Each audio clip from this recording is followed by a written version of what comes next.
அன்பு நெஞ்சங்களே, இறைவன் நமக்கு தந்த புதிய நாளிலே இறைவனுக்கு நன்றி கூறி இறை வார்த்தையால் நம் வாழ்வை பயனுள்ளதாக மாற்றுவோம்.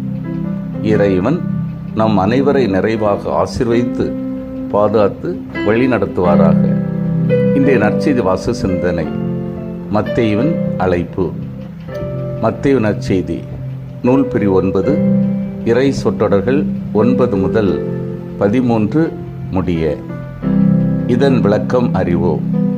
சுங்க சாவடியில் உட்கார்ந்திருந்து இயேசுவால் அழைக்கப்பட்டவர் பெயர் இந்த நற்செய்தி நூலில் மட்டுமே மத்தேயு என்று காணப்படுகின்றது. மார்க்குவில் அவர் அல்பேயுவின் மகன் லேவி என்று அழைக்கப்படுகிறார்.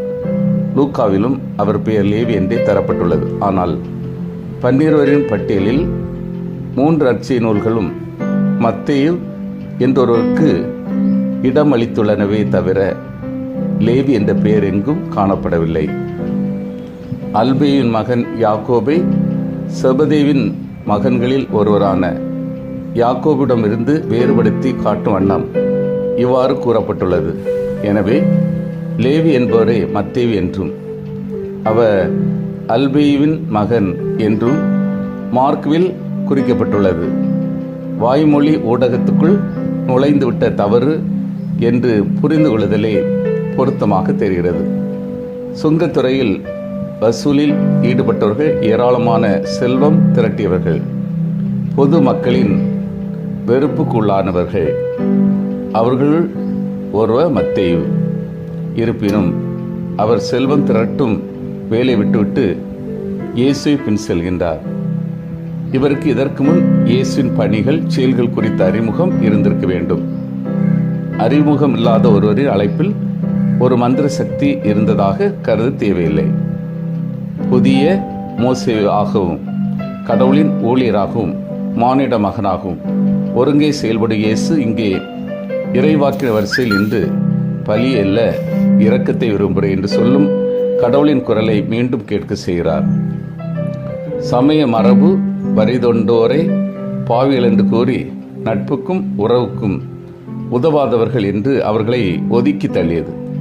அவ்வித சூழலில் இயேசு மத்தேயு நண்பர் அனைவரோடும் உணவருந்தி தமது நட்பை காட்டியது தங்களை நீதிமான்கள் என்று நினைத்து வரி தண்டுவோரை விலக்கி வாழ்ந்த சமய பித்தர்களுக்கு அதிர்ச்சியை தந்ததில் வியப்பில்லை.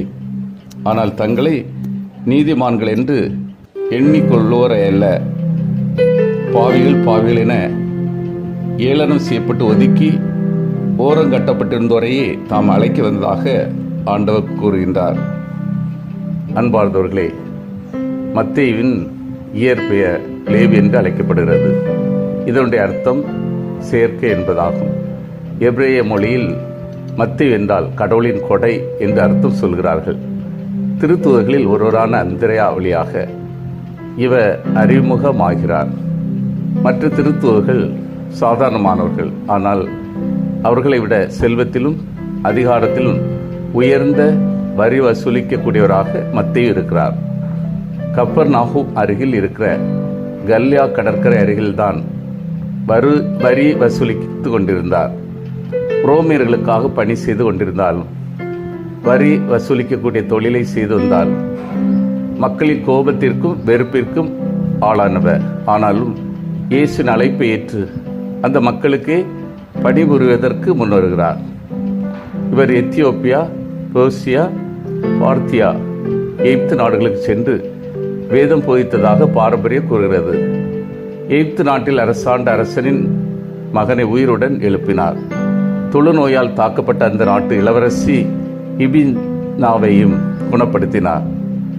மத்தேயு தனது நற்செய்தியை யூதர்களுக்கு எழுதுகிறார். பழைய ஏற்பாடு நூலை முழுமையாக கற்றுக்கொண்டதை அவர் எழுதுகிற மேற்கோள்களிலிருந்து நாம் அறிந்து கொள்கிறோம். மத்தேயுவிடமிருந்து நாம் கற்றுக்கொள்ளக்கூடிய முக்கியமான பண்பு அவரது தாழ்ச்சி. தன்னுடைய நற்செய்தி நூலில் தன்னை பற்றிய சிறிய முன்னுரையை மட்டுமே தருகிறார். தன்னை புகழ்ந்தோ போற்றியோ அவர் எங்கே எழுதியிருக்கவில்லை. மாறாக திரு அவையின் தலைவராக இயேசுவால் ஏற்படுத்தப்பட்ட பேதுருவிற்கு அதிக முக்கியத்துவத்தை அவர் கொடுக்கிறார். இது மத்தேயுவின் தாழ்ச்சியை நமக்கு எடுத்து காட்டுகிறது. மத்தேயு போல நாம் தாழ்ச்சி நிறைந்தவர்களாக வாழ அழைக்கப்படுகிறோம். நம்மை பற்றி மற்றவர்களிடம் உயர்வாக தம்பட்டம் அடிப்பதை குறைத்து மற்றவர்களிடம் இருக்கக்கூடிய நல்ல பண்புகளை நாம் உற்சாகப்படுத்துவோம். நாமும் அவரை போல தாழ்ச்சி நிறைந்த உள்ளத்தோடு நாம் வாழ பழகுவோம். சிந்தித்து தியானித்து செயல்படுவோம். நான் அழைப்புக்கு ஏற்ற வாழ்கின்றேனா? நான் கடைநிலையில் உள்ளோரை அன்பு செய்து வாழ்கின்றேனா? நான் ஏற்றத்தாழ்வை விரும்பாமல் சமத்துவ சமுதாயத்தை விரும்பி முன்மாதிரியான வாழ்கின்றேனா? மன்றாடுவோமாக. வல்லமை மிக்க இறைவா, நாங்கள் அனைவரும் அழைப்புக்கேற்ற வாழ்க்கை வாழவும், கடைநிலையில் உள்ளோரை அன்பு செய்து வாழவும், ஏற்றத்தாழ்வை விரும்பாமல் சமத்துவ சமுதாயத்தை விரும்பி முன்மாதிரியான வாழவும் வரம் தாரும். ஆமீன்.